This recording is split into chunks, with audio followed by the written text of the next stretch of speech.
Welcome to this second session on the Devine Plumbline. The first session covered the area of identity questions, questions about who we are, where we're coming from, and where we're going to, and so forth. In this second session, we're going to talk about the identity crisis. Identity crisis is something that interests many of us because many of us are in and out of identity crises and struggle to formulate what's really going on in our lives in the crisis and even after the crisis is over. A dictionary definition of an identity crisis is this: a personal psychosocial conflict that involves confusion about one's social role and often a loss of continuity to one's personality. Two aspects here: confusion about our social role and a loss of continuity in our personality. Now, I'd like to add a few other things to that definition, but that's the basic dictionary definition of an identity crisis, which is what we want to talk about during this session. And we're first going to look at this whole area of what I call a love deficit and its impact in our lives. You recall in the first session, we talked about this vision that God gave to Amos of a plumb line and a wall that's out of line with a plumb line. I want us to take this picture a little further. And let's suppose for a few moments that you are a little devil. Now, I know you're not, so don't get worried about that, but just think for a few moments that you're a little devil looking over God's shoulder and watching this vision that God was giving to Amos. What would you think as a little devil about that vision? What kind of thoughts and plans would come into your mind? Because sometimes it's helpful for us to get into the way that the devil thinks, because he's an enemy. And the way we learn to out-strategize him is by understanding how he thinks and works. And the scripture encourages us to do that, realizing that he's cunning and wily in his ways. Well, as a little devil, what would you do? Well, one of the things you could do is take a pair of scissors and just cut the line. And what we would have then would be this. In fact, this is symbolic of many people's lives that I interacted with in my practice and also in my work in the University of the Nations. We see people who have no reference points that are of any degree of solidarity or any significance in their lives. And so their lives are just like the enemy just needs to puff and breathe out, and their lives are affected. And another thing that the enemy could do, or you as a little devil could do, and I learned this from my students, by the way, they had all this inspiration as they responded to this question of thinking what a little devil would do with the plumb line, would be just to start pushing it. And just start it moving. And shift its position. Even have it sitting out over here or sitting out over there. And that's what I want us to look at for a little while in this session, how the enemy displaces our plumb line. When we think about the plumb line, we're thinking about the personality and the character of God. That's built into the definition of identity, personality and character. We know that the two words that describe God's character and nature more than any other are love and truth. Love and truth. So, what does the enemy do? He begins to question truth like he did with Eve in the garden. And he displaces truth. He said, did God really say that? Did he really mean that? And he shifted Eve's reference point over here. And he's done that down through the centuries. Shifting the reference points of truth. Even to the point of believing that God doesn't exist. The other way the enemy works to displace our plumb line is through taking love out of our lives. This is what I call the love deficit. You'll see if I let go of the plumb line, it comes right back to the true place. So it requires a force to displace the plumb line, a force of the lie or the force of the love deficit.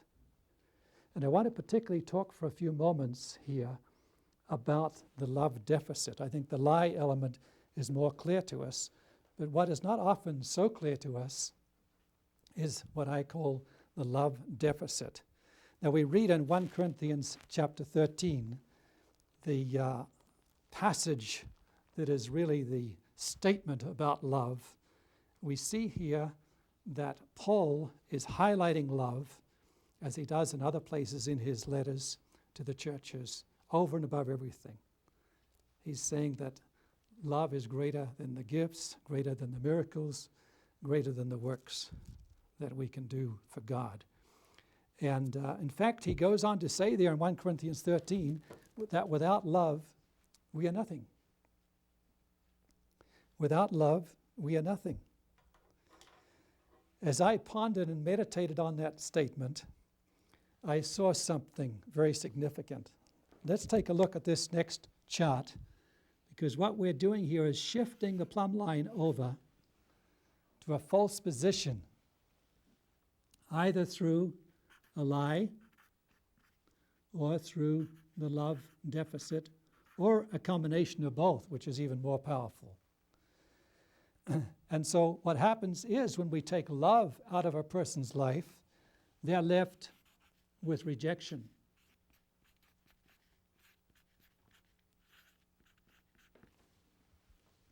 Love involves acceptance.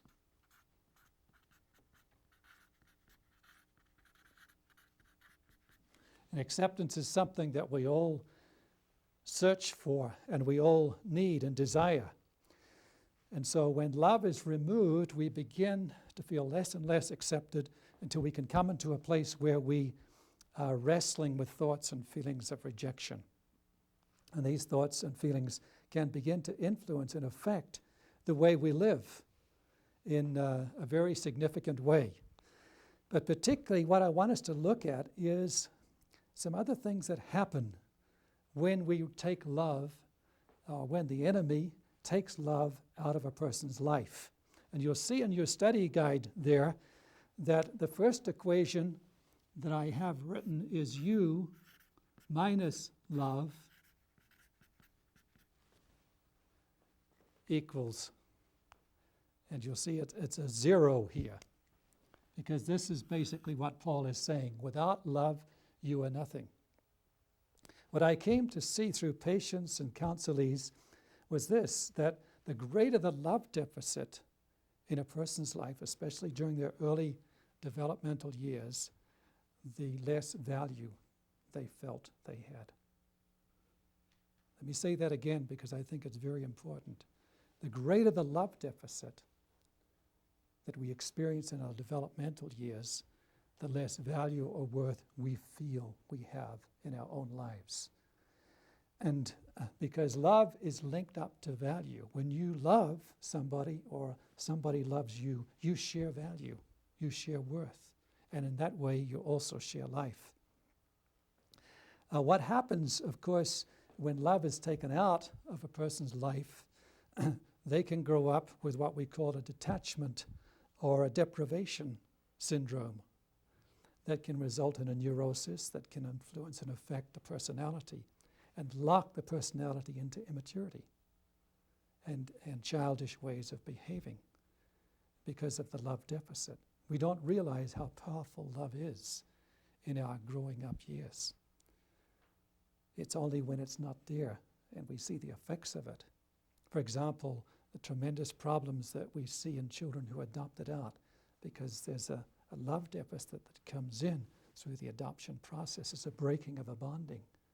And as a result, adopted children usually, not always, but often have a lot of problems in immaturity in the development of their personality. So these deprivation and detachment syndromes link directly to the love deficit. coming into our lives during our developmental years. One of the ways that many young people try to compensate, you see this equation also in your study guide, is by searching for love in the arena of lust. And of course, the enemy has so distorted this word love that it's a synonym to lust. And we use love when we really should be using lust. For example, a young man says to a young woman, "If you love me, you'll go to bed with me." He really should say, "If you lust with me, then you'll go to bed with me tonight." But you see, we don't make that distinction because love is a nicer word. But in fact, that's what we're saying. But what a lot of young people are doing, discovering lust and discovering that this actually brings them into a bigger zero. It takes more value away, if that can be mathematically. When we come to what Paul is saying in this third equation, you plus love, then we can see here that it brings life. It brings joy. It brings peace. It brings a sense of value and worth and so many other things. We could talk a lot about the effects of the love deficit in life, but I just leave you with those few thoughts because love is the most basic and fundamental need of the human heart. And where it is deficit, the human heart and the human personality is affected, sometimes in a very severe and adverse way. But this is the source of a lot of personality disorders, a lot of personality problems, a lot of relationship conflicts go right back here. And we're going to look at this a little further as we go on. But what I want us to see here is that there are those who identify in this whole area of rejection and begin to build their lives up or their personality around that reference point. Others, however, reject rejection. They're a more aggressive, outgoing kind of personality. And so when they reject rejection, they swing right over here to another reference point in rebellion. Now, it may not be overt rebellion, but there is rebellion there. And this reference point becomes another whole guideline in terms of the development of that person's personality. Sometimes you get individuals who swing back and forth from one position to the other, and these are rejection and rebellion people. We call them more passive-aggressive type of personalities because sometimes they can be on the rejection side, which is the passive side. Other times they can swing right over here on the aggressive and the rebellion side. And so that's another category that personalities can fall into. Of course, there are others as well, but these are mainstream reference points that people begin to grow up around and develop their lifestyle through. Now, what I want us to look at next is some of the personality traits that we begin to build up around these reference points. For example, we have a reference point with a plumb line in rejection, as I did in my earlier life. I had a love deficit come in. There was some rejection that I experienced, particularly in the classroom, particularly through a false prophet teacher who humiliated me in front of the class on a number of occasions. It became a pattern in his dealings with me. And as a result of that, I began to feel inferior, and I began to feel rejected by the teacher, and I began to identify with that kind of plumb line. And that affected me for many years of my life and also influenced the development of my personality. What I want us to do is look at some of the personality traits that we can begin to build up and find ourselves wrestling with as we have this kind of reference point. As we experienced rejection and we began to develop thoughts and feelings on this side of the plumb line, what happened was that it sets the stage for the developing of a number of different kinds of personality traits. And the first one I want us to look at here is that of sadness. Now, normally, people go through periods of sadness. In fact, normal life cycle is glad, sad, glad, sad, glad, sad. And circumstances, of course, can change that around. But I've observed that there are people who go on being sad and try to understand why a person can continue in a state of sadness. For example, I was out in Japan doing a seminar out there and met a young woman who was church planting out there, and she had a church that was growing and things were going well, but I noticed there was a sadness in her spirit. So I began to talk to her about this, and what happened was that she had longed to have a husband so she could have a partner out on the mission field and not be out there as a single. But she never had a partner. She never found a man, or God never brought a man to her. And so what happened in her heart was she was grieving over this right, if you like, to have a husband, to help her as a partner in the service of the Lord. And that break of sadness was there in her personality. We talked about it, and she came to the place where through a prayer she released her right to have a husband. She gave that all back to God. I talked about rights, and when we were following Christ, to relinquish rights as he modeled. As she did that, she began to experience joy coming back into her life and began to experience new and fresh life with that joy instead of laboring over it with this break of sadness. So one of the major reasons, I think, is why Christians particularly, and others as well, go on with this break of sadness is because they will not relinquish or give up rights that they feel should be theirs. Of course, this is the spirit of the world. The rights of the mother, the rights of the child, the rights of this one and that one. But Jesus' model is to relinquish his rights. He gave them up. And the only right that he held on to was to do the will of his Father, even to the death of the cross. Another break is that of self-pity.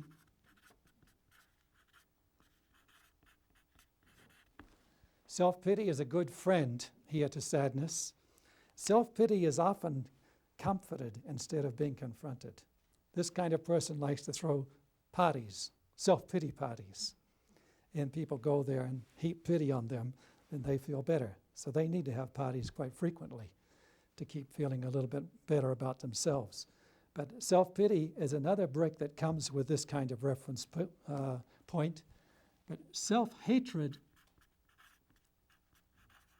is a more difficult one. If I were to ask you how you felt about yourself in your times alone with yourself, did you accept yourself, or were the times you rejected yourself? Do you love yourself, or do you hate yourself? It's amazing how many times the response comes back of feelings of rejection and feelings of hatred towards oneself. One of the things that really facilitates this is the love deficit, because if I didn't have the love input in my developmental years, then I don't have the love to pass on to me. In fact, if I had a big love deficit, then I'll have a big love deficit in my relationship with myself as well. In our rehab center, where we are working over in Europe, we have a young lady who from time to time will take a knife and shave skin off herself. And when we talk to her about why she does that, her arms and her face and so on, it's because she hates herself. It's because she can't stand herself. And there's a huge love deficit in her relationship with her mother. And when a crisis comes, it whole heaps back on herself, and then this is what she does. It's a great struggle. But there are Another thing that breeds self-hatred is sexual abuse, particularly among children. And experiences like this turn the child against themselves so that they begin through that lustful and painful crisis in the early developmental stages of their life, start down a road of self-rejection and eventually down into self-hatred. Depression. This is another brick that is a challenge in many lives. There's the complex forms of depression which often need medication to help a person through. They're called endogenous types of depression. The depression I want to talk about more is the reactive kind of depression. That's where there's usually a visible cause or reason. For example, through the loss of a loved one, or through guilt, or something like that. There's a reason why the person should have become sad and to a degree depressed. What most doctors, and what I used to do when a person who came in and was diagnosed with some kind of depression, was quickly write out a prescription called an antidepressant, and within 3 weeks their mood would be feeling better and they would be improving. But what I came to realize later on was that was not really helping my patients. It was helping them to cope, but it wasn't helping them deal with the issue, particularly if it was suppressed guilt, or particularly if it was due to grief over a loss, and that grief had never come up. We had a young man come into our center who was a very successful businessman, but he had to be put off because of depression. When we went back into his childhood, we discovered that when he was 8 years old, his mother died. No one explained anything to him. The last he saw of his mother was in a coffin in a black robe, and no one cried. He didn't cry. He just knew there was a great big hole in his heart, and he had to go on living. So he never grieved. So years later, he's in depression. And so as we began to work with him, began to help him get in touch with that grief, which was the root in behind his depression, and had debilitated him even to the point where he couldn't get up in the morning to do anything, even to do the usual things, and certainly not to get to work. So what I'm saying here is that we need to look and see that there are roots in depression, often in this whole area of the love deficit and the false plumb line of rejection. Apathy is another brick.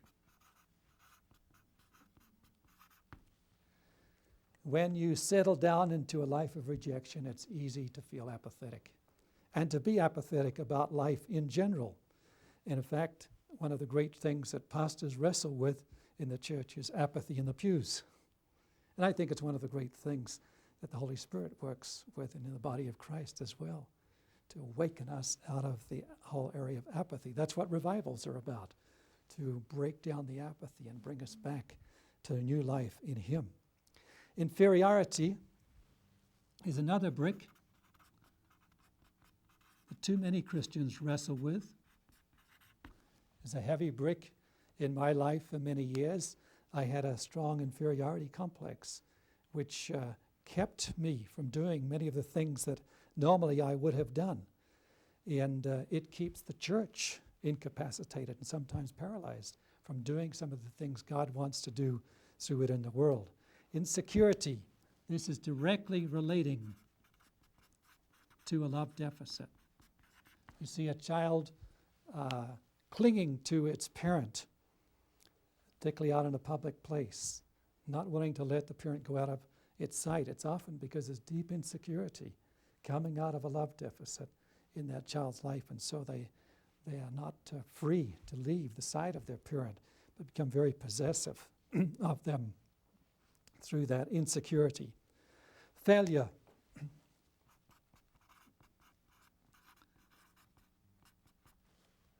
If I were to ask those of us in the room here, how many of you have failed? I think probably all hands would go up.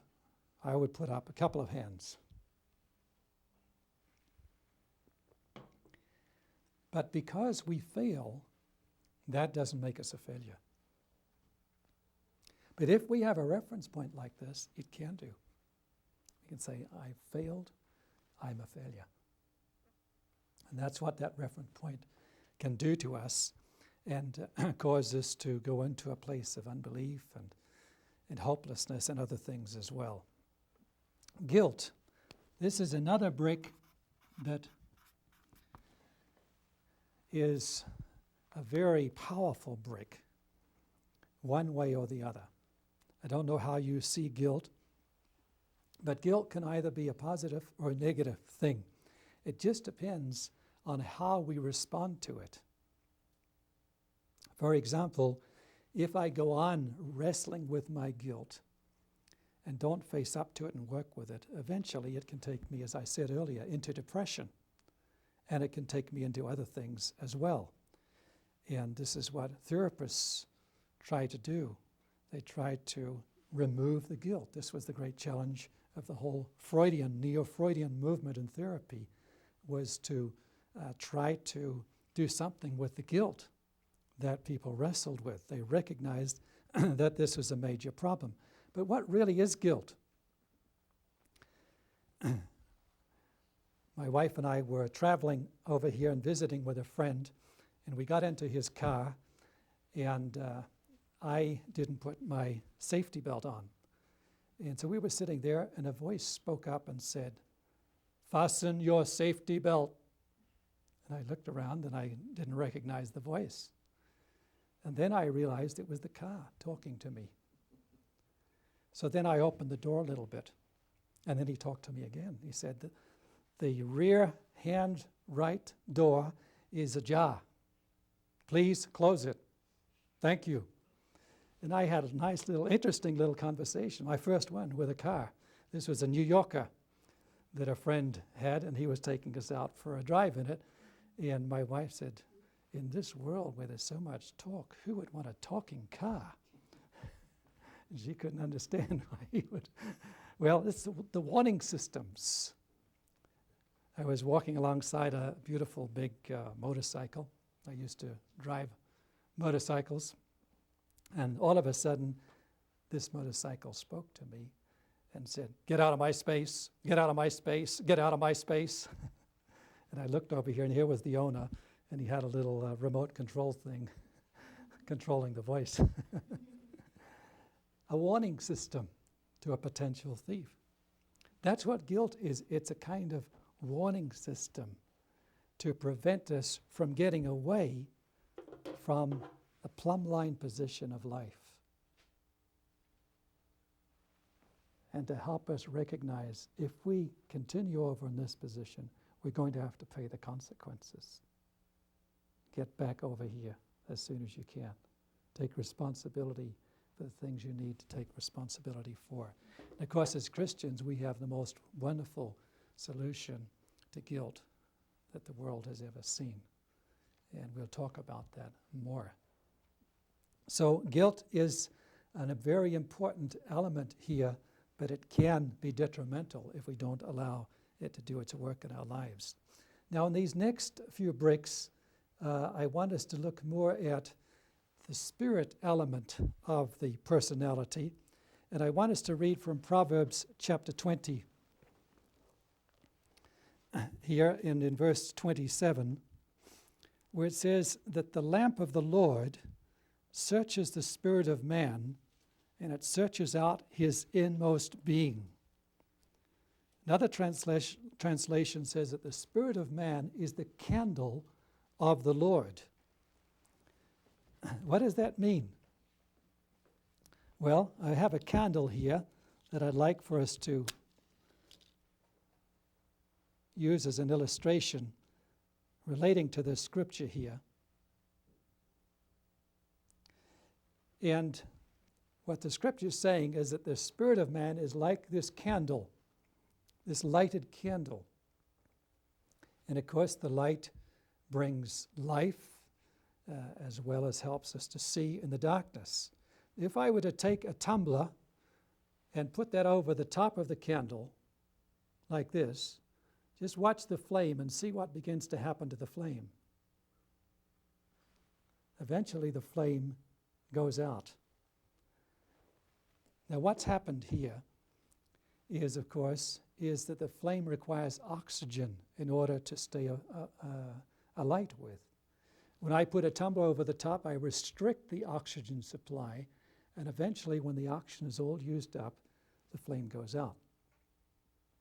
I want to suggest that the oxygen is love, and that this tumbler is a plumb line of rejection.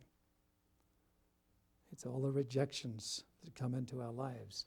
And the enemy uses those to put over the top of the flame of our spirit and eventually to bring it to a place of going out.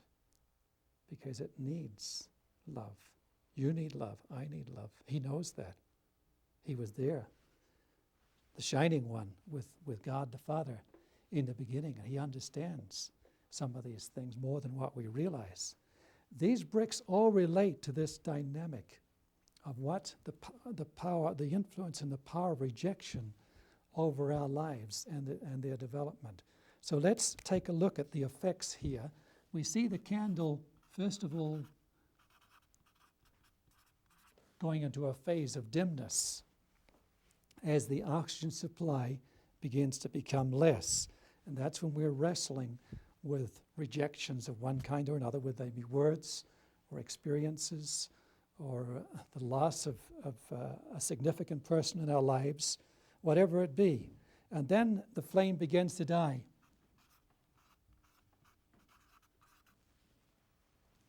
And we can become in a place of more and more distress over this. And eventually, of course, that flame gets quenched. And when it's quenched, we really get into a place not only of discouragement,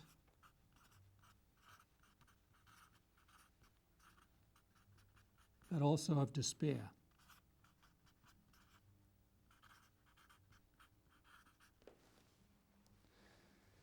So basically what we see here is a master strategy of the enemy through this whole area of rejection to quench our life. Let me just briefly give you an illustration here in relationship to that. And that's of an elder who was in a church. He was a very well-accepted, well-known teacher in his area. And one of the things that was not known was that he was also a practicing homosexual. And one day this came out to the light and was exposed, and he was a broken man. In fact, the rejection that he began to wrestle with took him not only right down through dimness and dying, but down into the point of quench, to the point where he wanted to commit his suicide. And several of us worked with him, counseled with him, prayed with him. For a number of weeks, he was right on the edge. And then one day, God came by his Spirit and began to minister to him in a very powerful way. Otherwise, for sure, he would have taken his life. No one would have been able to stop him. But now he's back in ministry and totally restored, and he's never gone back into that lifestyle again. It's a miracle of the grace of God.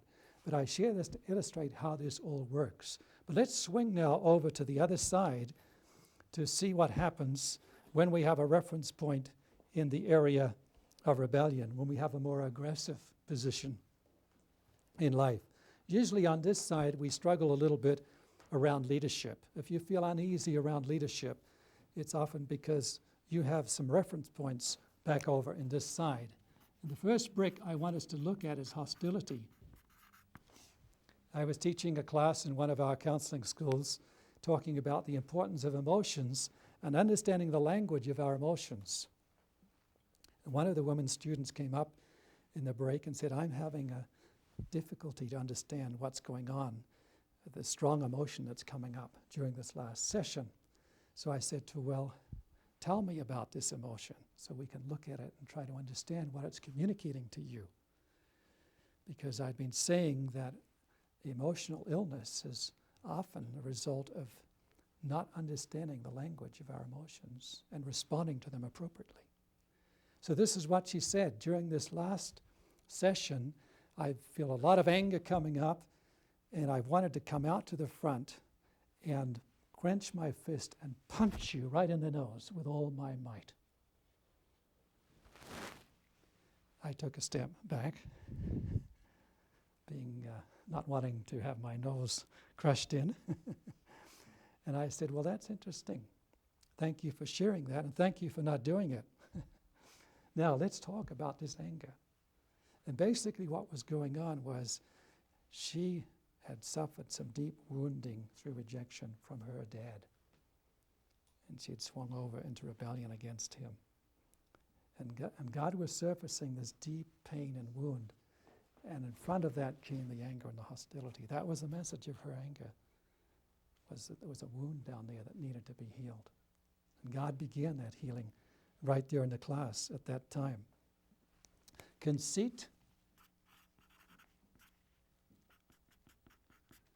and sophistication are two things that keep us from building wholesome and close relationships, because they keep us at a distance from each other. And the reason most often is because there's a reminder of someone who hurt or wounded us, and we project that on to the person in front of us, and we decide, well, I don't like him. Yes, I like him because he reminds me of this person in my past that I had a good relationship with. Conceit and sophistication are rampant in relationships, and too much so in the church. And this is where we can get cliques and divisions, and the unity is prevented. Elation and deflation are two other bricks relating to mood.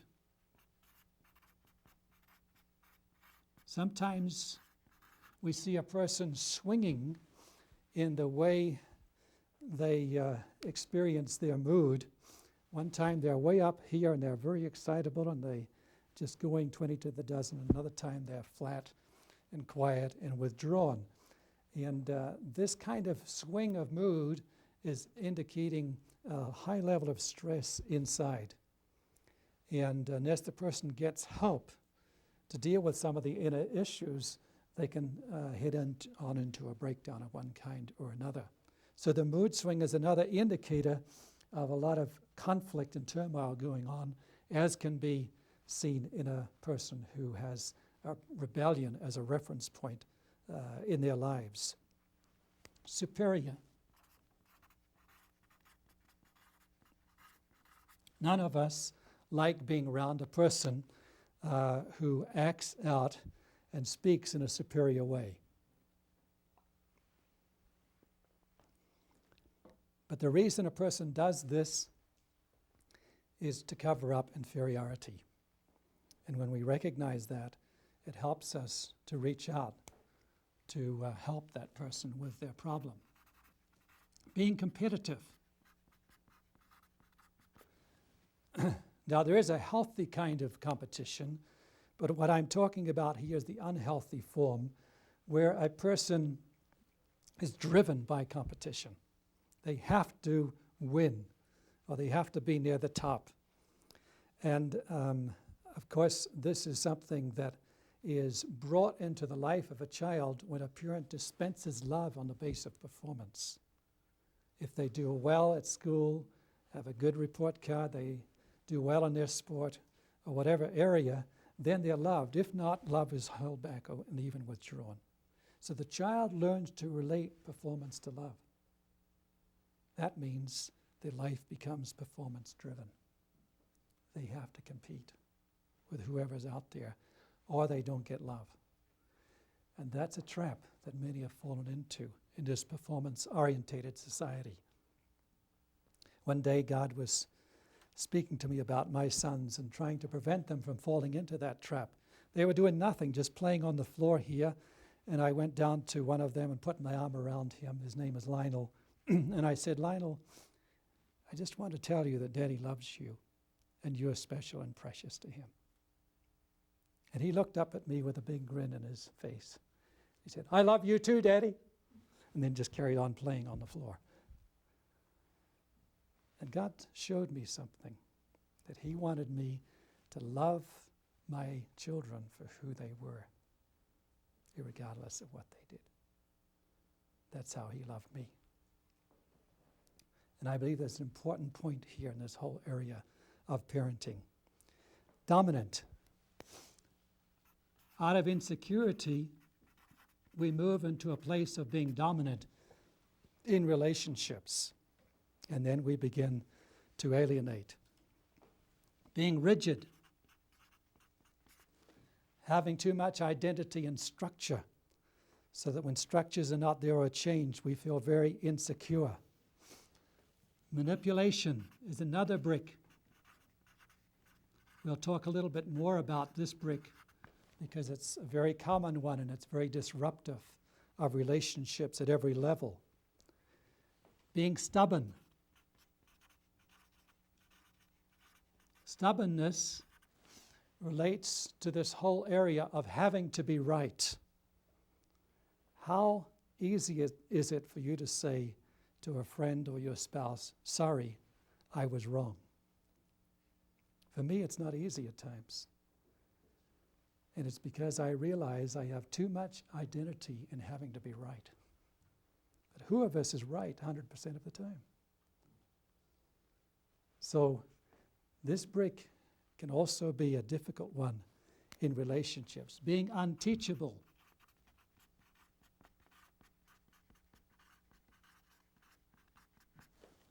This is where I have too much identity in my knowledge.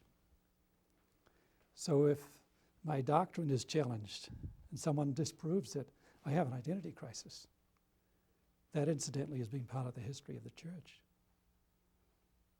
because it's had too much identity in its doctrine. Jesus didn't say what can separate us from the doctrines of theology. He said what can separate us from the love of God.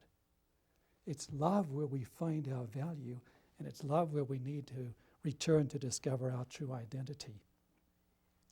Delusion.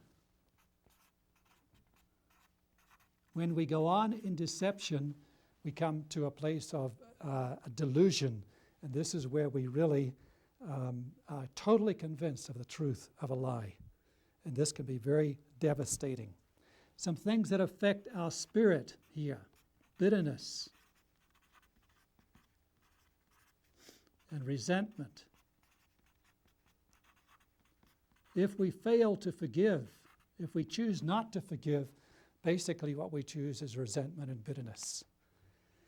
And this is demonstrated in the feud that's gone on for years in Ireland, things that are going on in Bosnia right now over Kosovo and the situation there. There's a bitter root because forgiveness has not been implemented. Responsibility has not been taken up in that way. And until it is, it'll be difficult to resolve the crisis. Being critical. We'll talk more about this. Being controlling in relationships. And possessing another's life. All of these bricks or traits can emerge with this kind of reference point where we discover that we continually struggle in building healthy relationships because of a false plumb line, because of a false reference point. And so what we see here as we put all this together is a wall of rejection and a wall of rebellion. Both of these walls are out of line with God's plumb line. And if we continue living with a reference point in rejection, ultimately it could take us to the end point of wanting to take our lives. I live in Switzerland, and the suicide rate for young people in a certain age bracket is very high there. Why? Because I believe there's a huge love deficit in family life. Switzerland has everything: beauty, wealth, and all these other things. But the area where it has a great deficit is in knowing and understanding and passing on love from one generation to another.